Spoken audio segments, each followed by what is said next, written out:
Welcome back, ladies and gentlemen, to another video, and this time it's going to be a Warthunder video, but we're going to do something special. Today we're going to be doing a Warthunder video. Something even a little bit different from that, a simulator Warthunder video. Now, I am a huge sim player, and I have an absolute ton of time in simulator. And it's honestly the only thing in War Thunder that brings me back to actually play the game anymore. And I'm gonna get this out the way now. It's kind of a dying thing.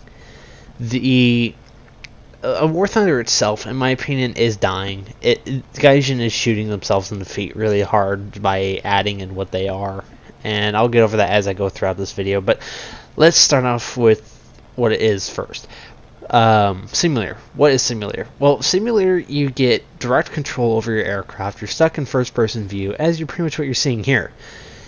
And you're stuck into a very, very large map. You spawn on the airfield, and you are essentially one team versus another, and it can be very, very, very time intensive, as battles can go on for 3 hours maximum, as that is the time limit.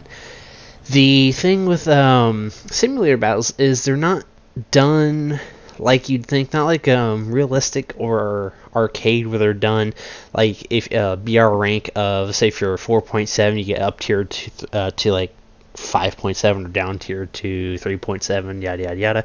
You get to select, like, say, BR ranks for rank 4 is 5.0 to 6.3, I think.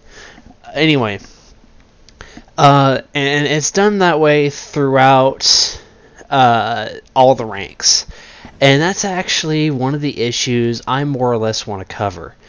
And this is actually going to be kind of the top of this video, is War Thunder and the issues with sim. Now, simulator in general, the reason why I want to say it's dying is because Gaijin kind of makes it an issue. They hide it away behind a lot of garbage.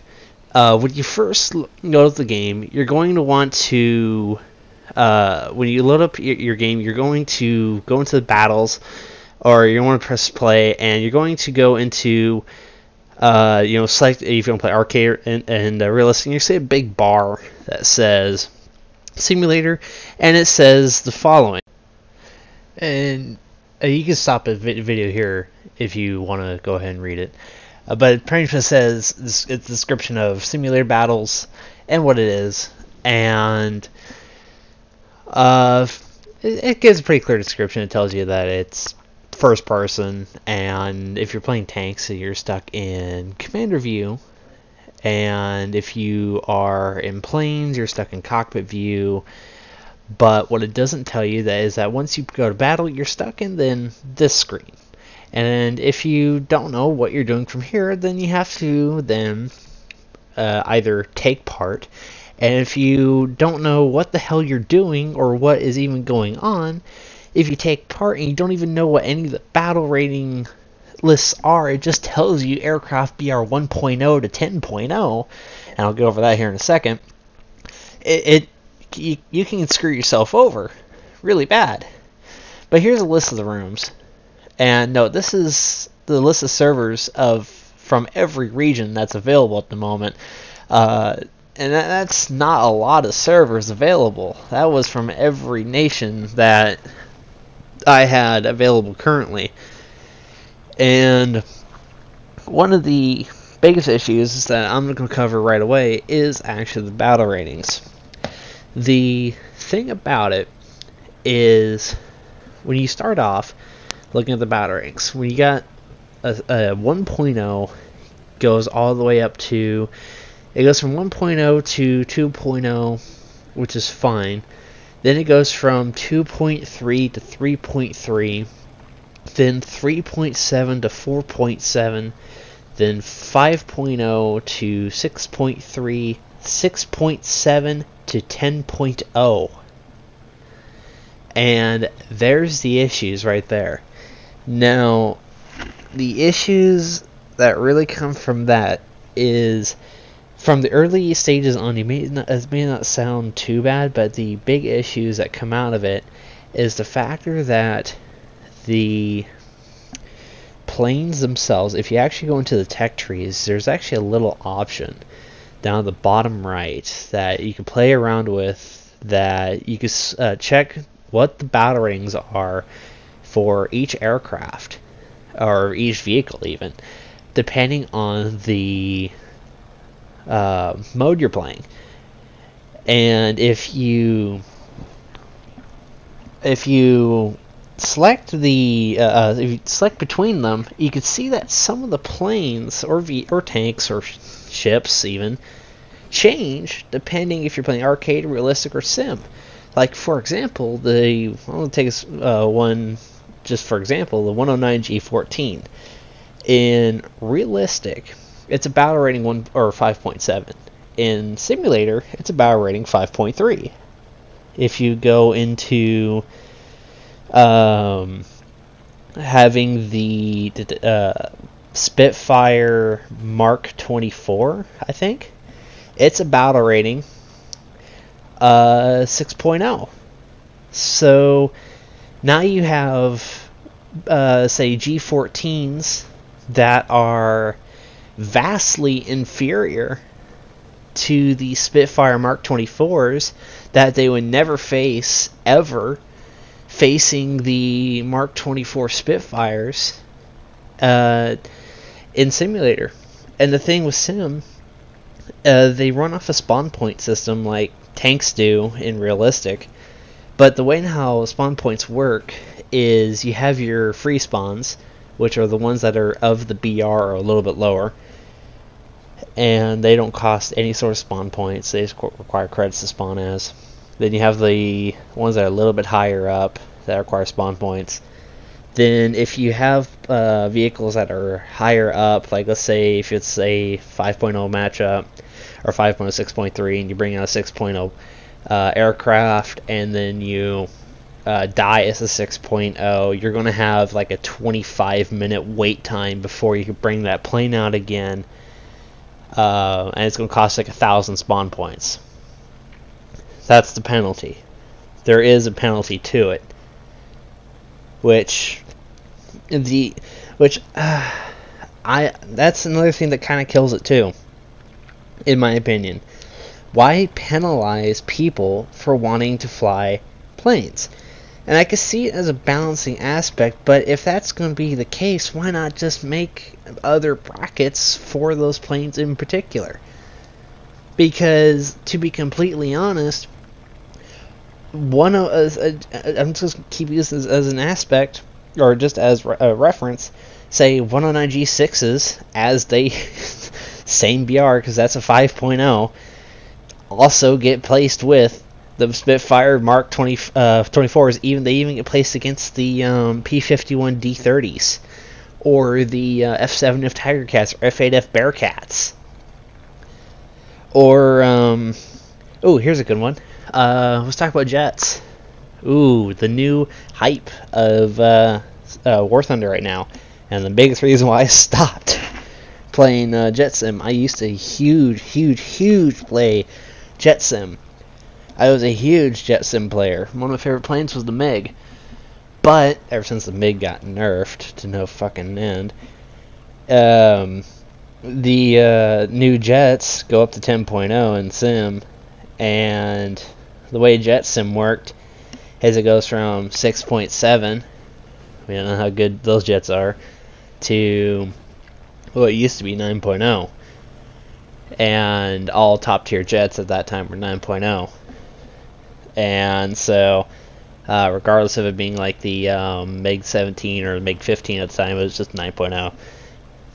Anyway, now you've got, and this was also my complaint back then too, but it wasn't too big of an issue.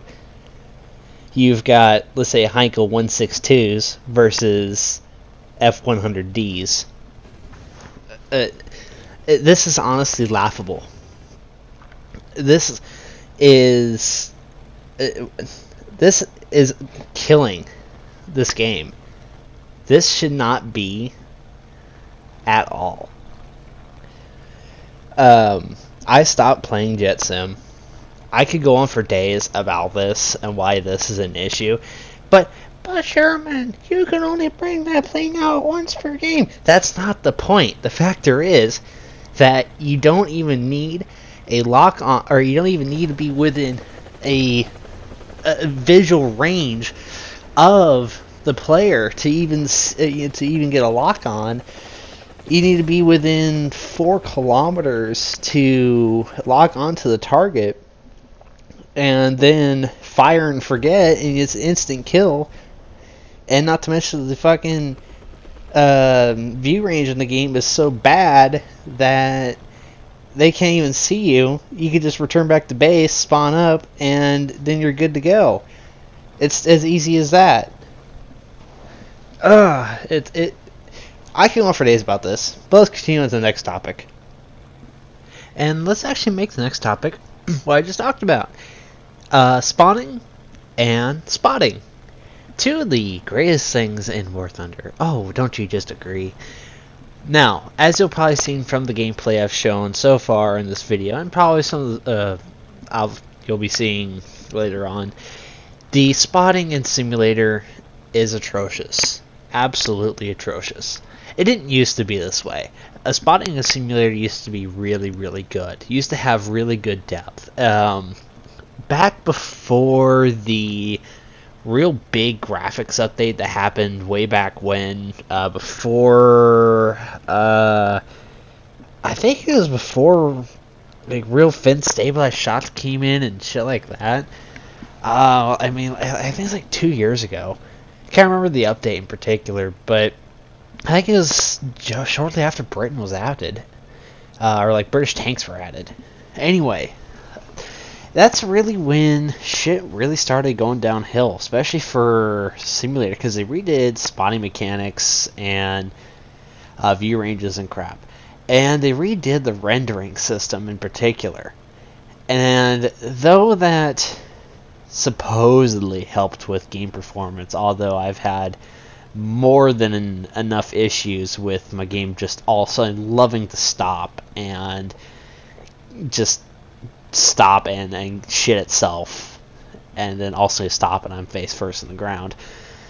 Anyway, the issue with the new spotting mechanics, and this is where I can just go off about those new missiles, is that you can't tell if they're even coming at you, like that for example, until they're even right on you. When back then you could. And the other issue is it's really hard to tell if they're allied or hostile. Now, of course, that was an issue, of course, in real life. And I'm not going to really complain about that. But the issue with it now is that because of the new mechanics, it was easier back in the day to tell, because it was easier if you were skilled to distinct shapes between, let's say, a 109 and something more particular like a P51, purely because, let's say, the P51 has a aluminum skin coat on it, towards like the 109 has a camouflage scheme. Now, when you look at them, they just appear as black dots and absolutely nothing more. Now, I know that's somewhat true, but also not really. Because if you look at, let's say, the profile of a Spitfire, then you look at the profile of a 109.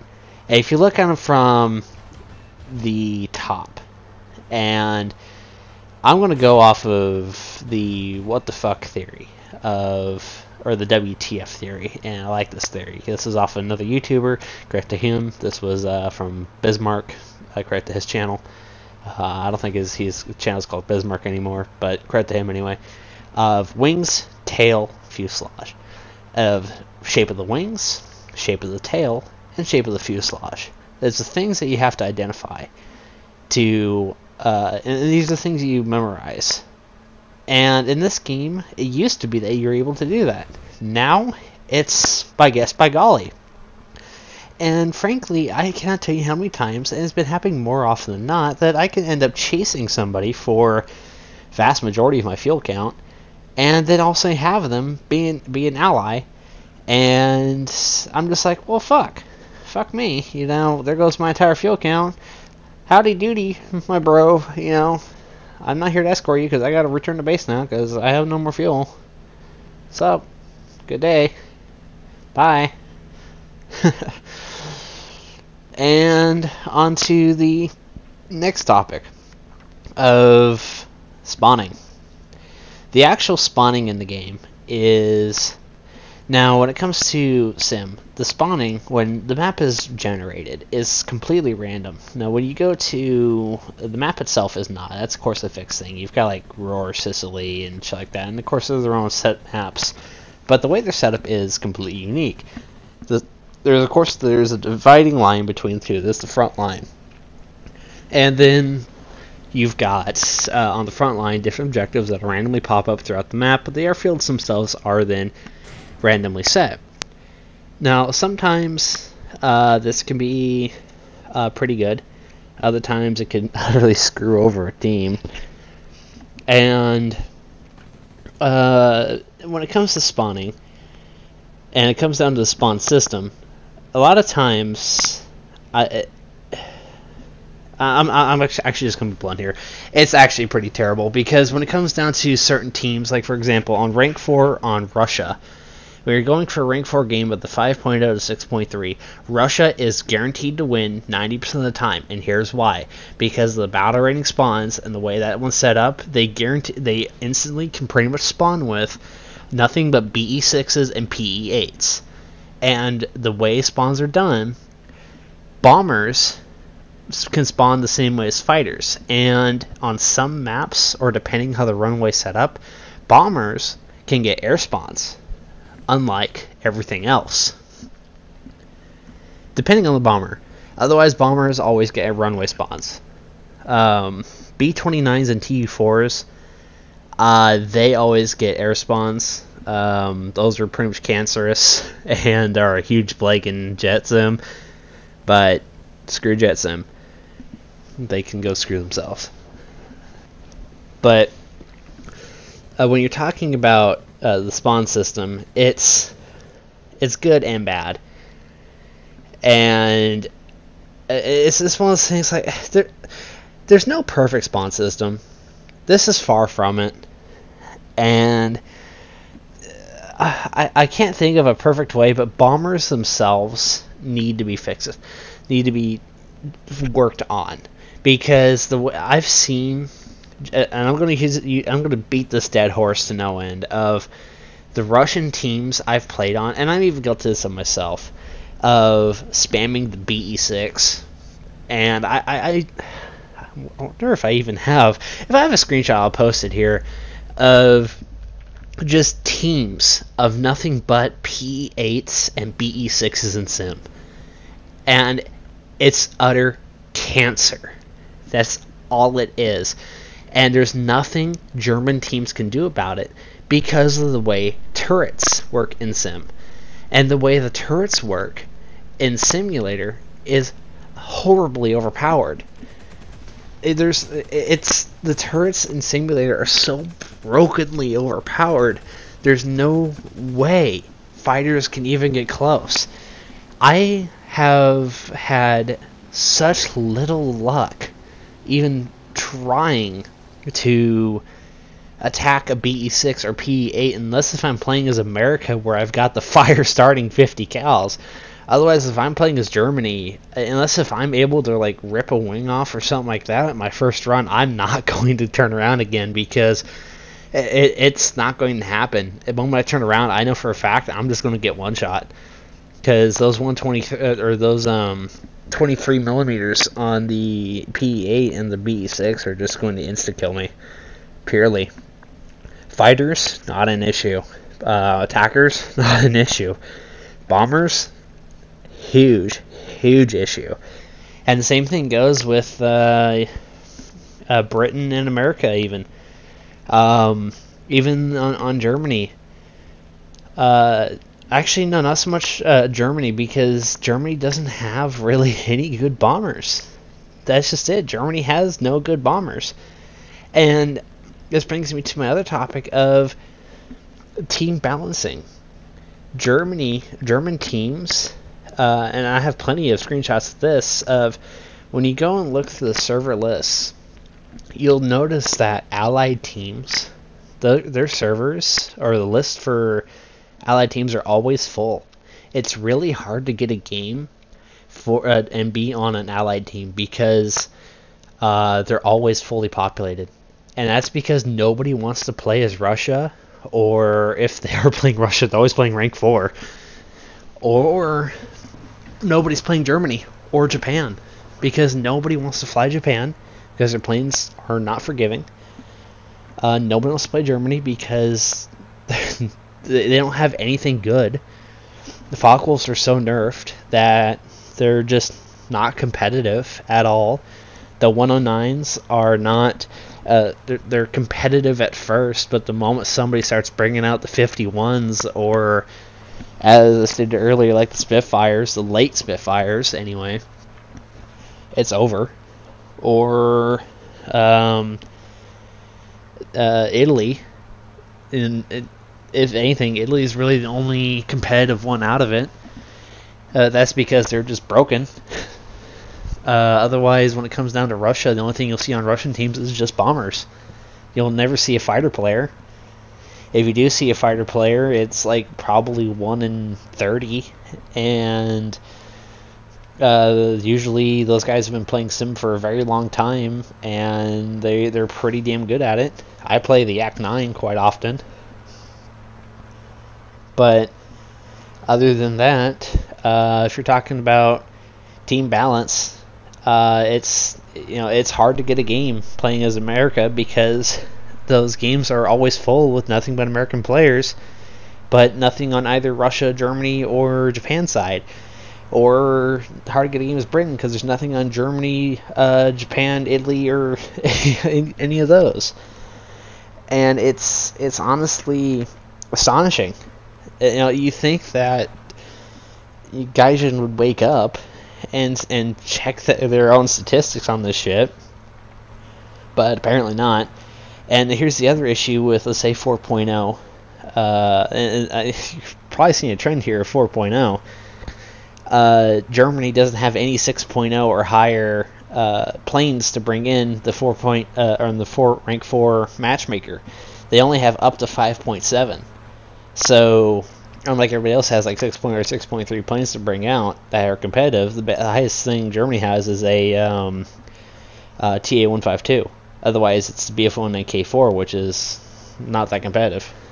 And I guess you could say, oh, the Heinkel 177 is a 6.3, I think. Well, that's a bomber. Go fuck yourself. That also, if you die as that thing, you also have like a 30-minute or 45-minute wait time. So, go fuck yourself. Anyway, guys, for any of you that actually bothered to watch this video to this point, thank you guys so much for watching. If you feel like I missed anything, feel free to post it in the comments. Express your concerns. Tell me what you think. Personally, I feel like Sim's dying. I think it feels like, to me anyway, Gaijin is trying to kill Sim, get it out of the game. To me, it feels like they're just pushing it out of the way, getting it. Essentially, they're treating it like the bastard child. They're just trying to remove it. I don't want to see that. It's honestly the only thing that is keeping me in the game at this point. I like naval in the game. I'm a huge naval person, and I like that too, but naval's just not there as well. I could go on about naval. Tanks are honestly laughable as well, above kind of the halfway point. I could go on about that too. Helicopters are a joke if you don't have guided missiles or the air-to-air, as you probably saw from the short little bits I put in. But express your concerns. For those who enjoyed, give it a thumbs up, like, subscribe, do whatever, I don't care. But hopefully you guys enjoyed, and I'll see you guys in the next one. A goodbye.